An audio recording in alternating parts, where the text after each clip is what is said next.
Hello friends, welcome to Reso Care Education. Today நம்ம என்ன topic பார்க்க போகிறோம்னா பிஜிடிஆர்பியில் எஜுகேஷன் மெத்தடாலஜியில் யூனிட் 4 சைக்காலஜின்ற டாபிக் இருக்குது. ஆல்ரெடி நம்ம எஜுகேஷன் சைக்காலஜினா என்ன, methods of psychology, branches of psychology, learning போன்ற டாபிக்லாம் பார்த்து இருக்கிறோம். அந்த வீடியோஸ்லாம் பார்க்காதவங்க நம்ம சேனலில் பிளேலிஸ்ட்டில் இருக்குது. அந்த டாபிக்ஸ்லாம் பார்த்துட்டு இந்த டாபிக் வந்தீங்கன்னா உங்களுக்கு ஒரு கண்டினியூஷன் கிடைக்கும். வீடியோக்குள்ளே போகிறதுக்கு முன்னாடி நம்ம சேனலை சப்ஸ்கிரைப் பண்ணலன்னா சப்ஸ்கிரைப் பண்ணிக்கோங்க, பெல் ஐக்கானை கிளிக் பண்ணிக்கோங்க, ஆல் நோட்டிஃபிகேஷனை கிளிக் பண்ணிக்கோங்க. அப்போ தான் நான் போடுற வீடியோலாம் உங்களுக்கு உடனுக்குடனே ஷோ ஆகும். வாங்க வீடியோக்குள்ளே போகலாம். இப்போ நம்ம பார்க்க போகிற டாபிக் என்னென்னா க்ரோத் அண்ட் டெவலப்மெண்ட். ஃபஸ்ட்டு நம்ம கி நாகராஜன் புக்கில் இருக்கிற இம்பார்ட்டன்ஸ் பாயிண்டான வளர்ச்சி, முன்னேற்றம், முதிர்ச்சி போன்ற டாப்பிக்கில் இருக்கிறதெல்லாம் பார்ப்போம். இதோட கண்டினியூஷனாக மங்கள் புக்லேயும் க்ரோத் அண்ட் டெவலப்மெண்ட் அப்படின்ற டாபிக் இருக்கு இல்லைங்களா, அதில் இருக்கிற இம்பார்ட்டன்ஸ் பாயிண்ட்ஸ்லாம் ஒன் பை ஒன்னாக பார்க்கலாம். சரிங்களா? Let's move on the topic. Growth, வளர்ச்சி. வளர்ச்சினா என்னன்னு சொல்கிறாங்கன்னா ஒரு உயிரியின் உருப்பெருக்கம் அல்லது அளவு அதிகரித்தலை வளர்ச்சின்னு சொல்கிறாங்க.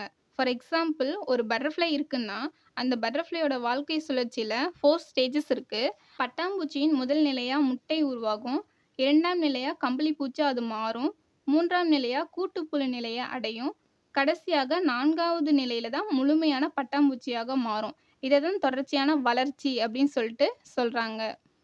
அனதர் ஒன் எக்ஸாம்பிளாக குழந்தையோட கருமுட்டை வளர்ச்சியை பற்றி பார்க்கலாம். அதாவது கருமுட்டை வளர ஆரம்பித்த மாதம் முதல் கொண்டு தன்னோட ஃபுல் ஆர்கன்ஸும் வளர்கிறதுக்கு 10 மாத காலங்கள் எடுத்துக்கொள்கிறது. வளர்ச்சி ஸ்டெப் பை ஸ்டெப்பாக நடைபெற்று கொண்டே இருக்கிறது. 10 மாதம் முடிந்த பிறகு முழுமையான குழந்தையாக பிறக்கிறது. வளர்ச்சி என்பது குறிப்பிட்ட திசையை நோக்கி இருக்காது அப்படின்னு சொல்கிறாங்க. அதாவது தலை முதல் கால் நோக்கியும் மையப்பகுதியிலிருந்து விளிம்பு நோக்கியும் அமையும் அப்படின்னு சொல்லிட்டு சொல்கிறாங்க. இந்த வளர்ச்சியை நேரடியாக மரபினால் தீர்மானிக்கப்படுகிறது. அப்போ வளர்ச்சி மரபினால் தீர்மானிக்கப்படுகிறது அப்படின்ட்டு சொல்கிறாங்க. ஃபஸ்ட்டு வளர்ச்சியின் இயல்புகள் அப்படின்ற தலைப்பில் சம் இம்பார்ட்டன்ஸ் பாயிண்ட்ஸ் பார்க்கலாம். அதாவது ஒரு உயிரியின் உருவ அளவும் எடையும் அதிகரிக்கும் பொழுது வளர்ச்சி அடைவதாக சொல்கிறாங்க. அப்படிப்பட்ட வளர்ச்சி இருக்கு இல்லைங்களா, அது அளவீட்டிற்குட்பட்டதால் அது அதிகரிக்கும் பொழுது பெருக்கம் ஏற்படுகிறது. இந்த வளர்ச்சி தொடர்ந்து நிகழ்ந்து கொண்டே இருக்குமான்னு கேட்டிங்கன்னா இல்லைன்னு தான் சொல்லணும். ஏன்னா முதிர்ச்சிக்கு பின் அந்த வளர்ச்சி ஸ்டாப் ஆயிடுது. இப்படிப்பட்ட வளர்ச்சியில் முன்னேற்றம் ஏற்படவோ ஏற்படாமலோ போகலாம். வளர்ச்சி விகிதம் ஒரே சீராக இருப்பதில்லை. அதாவது குழந்தை பருவத்தில் வளர்ச்சி அதிகமாகவும், பிள்ளை பருவத்தில் வளர்ச்சி குறைவாகவும், குமர பருவத்தில் வளர்ச்சி மீண்டும் அதிகரிக்கவும் செய்யும் அப்படின்ட்டு சொல்கிறாங்க. இப்போ உங்களுக்கு ஒரு கொஷின். குமர பருவத்தை சிக்கலான அமைதியற்ற பருவம் அப்படின்னு கூறிய உளவியலாளர் யார்? வீடியோவை பாஸ் பண்ணிட்டு ஆன்சரை கமெண்ட் பண்ணுங்கள். ஒரு குழந்தையின் வளர்ச்சி பிற குழந்தையின் வளர்ச்சியிலிருந்து வேறுபட்டு காணப்படுகிறது. உடலின் வெவ்வேறு பாகங்கள் வெவ்வேறு விகிதத்தில் வளர்ச்சி பெறுகின்றன. ஃபார் எக்ஸாம்பிள், ஒரு குழந்தை உயரமாகவும், ஒரு குழந்தை உயரம் கம்மியாகவும், ஒரு குழந்தை குண்டாகவும், ஒரு குழந்தை மெலிந்தும் காணப்படும். நெக்ஸ்ட் டாபிக் முன்னேற்றம். முன்னேற்றம் என்பது ஒரு உயிரியின் உருவத்திலோ அல்லது அமைப்பிலோ ஏற்படும் மாற்றங்களையும் அது இயங்கும் விதத்தில் ஏற்படும் மேம்பாடுகளையும் ஒட்டுமொத்தமாக குறிப்பதே முன்னேற்றமாகும் அப்படின்னு சொல்கிறாங்க. ஃபார் எக்ஸாம்பிள், நம்ம பட்டர்ஃப்ளையோட லைஃப் சைக்கிள் பார்த்தோம் இல்லைங்களா, அதாவது பட்டர்ஃப்ளையோட அந்த முட்டையில் முன்னேற்றம் ஏற்பட்டதுனால தான் அது கம்பளி பூச்சாக மாறியது. கம்பளி பூச்சியிலேருந்து முன்னேற்றம் ஏற்பட்டதுனால தான் கூட்டுப்புழு நிலைக்கு போனது. கூட்டுப்புழு நிலையிலேருந்து முன்னேற்றம் ஏற்பட்டதுனால தான் முழுமையான வண்ணத்து பூச்சாக மாறியது. பட்டர்ஃப்ளையோட லைஃப் சைக்கிளில் முன்னேற்றம் ஏற்பட்டதால தான் அது முழுமையான பட்டர்ஃப்ளையாக மாறியது. அதற்கு காரணம் முன்னேற்றம். நெக்ஸ்ட், முன்னேற்றத்தின் இயல்புகள். முன்னேற்றம் நடத்தை, குணம் இவற்றின் வளர்ச்சின்னு சொல்லிட்டு உளவியலாளர்கள் சொல்கிறாங்க. முன்னேற்றம் தொடர் வரிசை கிரகம் மற்றும் ஒருங்கமைப்பு தொடர்பு ஆகியவை கொண்டது அப்படின்னும் சொல்கிறாங்க. முன்னேற்றம் நேர்கோடாக அமையாமல் சுருள் வடிவில் இருக்கும் அப்படின்னும் சொல்கிறாங்க. அறிவுசார் திறன்கள், நாட்டம், ஆர்வம், நுண்ணறிவு, ஆளுமை போன்ற கூறுகளில் ஏற்படும் முன்னேற்றத்தில் தனியால் வேறுபாடுகள் காணப்படுகின்றன.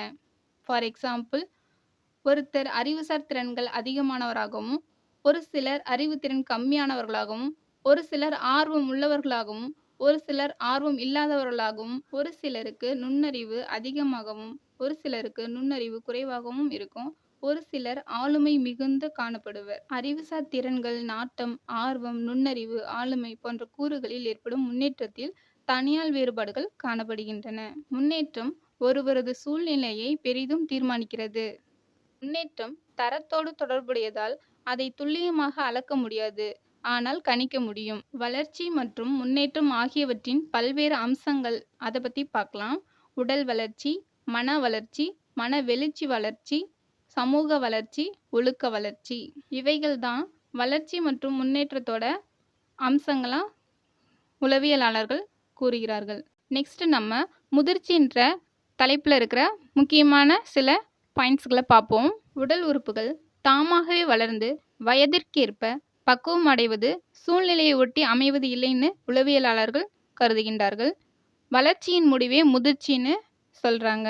மரபினால் பெறப்பட்ட பண்புகளும் இயல்புகளும் உடல் வளர்ச்சியில் 2 கூறுகளாக உள்ளன. உடல் கூறு வளர்ச்சி, உடலியல் வளர்ச்சி. உடல் கூறு வளர்ச்சியில எலும்பு கூட்டின் வளர்ச்சி, எலும்பின் தன்மையில் வளர்ச்சி, உடலின் உயரம், எடை ஆகியவற்றில் தோன்றும் வளர்ச்சியை தான் உடல் கூறு வளர்ச்சி என்று சொல்றாங்க. நெக்ஸ்ட் உடலியல் வளர்ச்சிக்கான எக்ஸாம்பிள்ஸ் பார்க்கலாம். இரத்த ஓட்ட பகுதி, நரம்பு மண்டலம், சுவாச மண்டலம், தசைகளின் தொகுதி ஆகியவற்றில் தோன்றும் மாற்றங்களை உடலியல் வளர்ச்சி அப்படின்னு சொல்றாங்க. நெக்ஸ்ட் வளர்ச்சி, முதிர்ச்சி, முன்னேற்றம் ஆகியவற்றிற்கான வேறுபாடுகளை பற்றி பார்க்கலாம். வளர்ச்சியில உருவம் மற்றும் நடத்தையில் ஏற்படும் முறைப்படுத்தப்பட்ட மாற்றமே வளர்ச்சி அப்படின்னு சொல்றாங்க. நமது உடல்ல பல உறுப்புகள் தாமாகவே வளர்ந்து வயதிற்கேற்ப பக்குவம் அடையும் இல்லையா, அதை தான் முதிர்ச்சி அப்படின்னு சொல்றாங்க. இதே முன்னேற்றம் என்பது நம்மளோட நடத்தையோ குணத்திலேயோ வரும் வளர்ச்சி நிலையை காட்டுவதாக இருக்கும் அப்படின்ட்டு சொல்றாங்க. நெக்ஸ்ட் நமது வளர்ச்சியை கண்களால் பார்த்து உணர முடியும்னு சொல்றாங்க. அதே முதிர்ச்சியில சிறப்பான பயிற்சி அளிப்பதன் மூலமும் முதிர்ச்சியின் வேகத்தை அதிகரிக்க முடியும் அப்படின்னு சொல்றாங்க. முன்னேற்றம் சூழ்நிலையோடு நெருங்கிய தொடர்பு உடையது அப்படின்னு சொல்றாங்க. நெக்ஸ்ட் வளர்ச்சியில ஒவ்வொரு உயிருக்கும் மரபணு வளர்ச்சி மாறுபடும் அப்படின்னு சொல்றாங்க. முதிர்ச்சியில ஒருவனிடம் ஏற்படும் முன்னேற்றத்திற்கு அடிப்படை காரணமாக அமைவது முதிர்ச்சி அப்படின்னு சொல்றாங்க.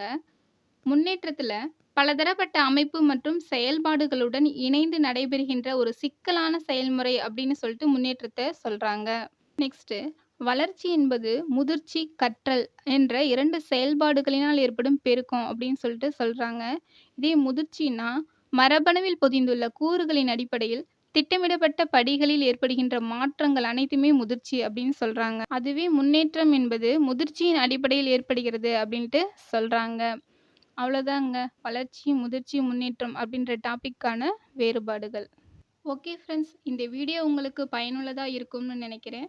இந்த வீடியோவோட கண்டினியூஷனாக மங்கள் புக்கில் இருக்கிற growth அண்ட் டெவலப்மெண்ட் அப்படின்ற டாப்பிக்கில் இருக்கிற சம் இம்பார்ட்டன்ஸ் பாயிண்ட்ஸ்லாம் நெக்ஸ்ட் வீடியோவில் பார்க்கலாம். இந்த வீடியோ பிடிச்சிருந்தா லைக் பண்ணுங்கள், கமெண்ட் பண்ணுங்கள், ஷேர் பண்ணுங்கள். சப்ஸ்கிரைப் பண்ணலைன்னா மறக்காமல் சப்ஸ்கிரைப் பண்ணுங்கள். பக்கத்தில் இருக்கிற பெல் ஐக்கானை கிளிக் பண்ணுங்கள். ஆல் நோட்டிஃபிகேஷன் கிளிக் பண்ணுங்கள். அப்போ தான் நான் போடுற வீடியோலாம் உங்களுக்கு உடனுக்குடனே ஷோ ஆகும். Thank you friends. Thank you to all.